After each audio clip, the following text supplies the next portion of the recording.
that, I think I agree with you that maybe government should be bold, we should be courageous in some areas to rev up the economy, to provide some space for some expenditure, to lubricate the system. But the issue that you are raising about cutting government expenditure really is a matter that should concern all of us.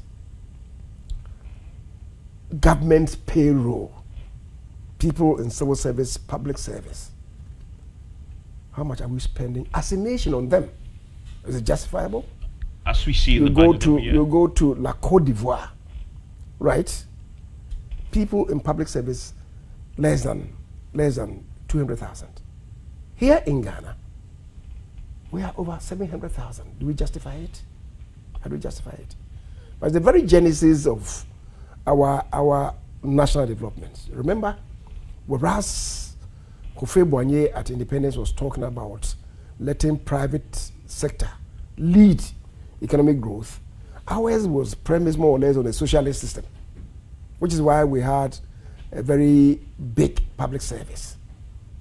Can we go on that way, or we need to rationalize? So it's really a discussion that, a serious conversation that we should have at the national level. Do you want to see something in tomorrow's budget that addresses this problem? You can't overnight do that. But you want Let's to see say having the begins? public service. You can't do that overnight, right?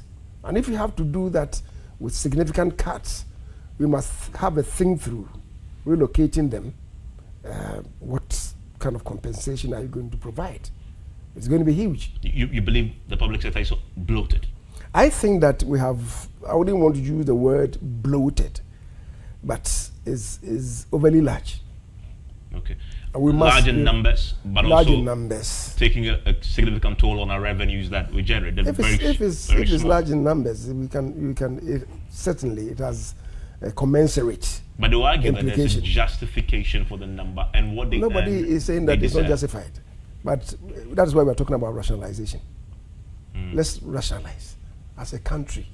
It's not just for this government, because others have been able to have huge improvement in national development with fewer numbers. Can we do the same?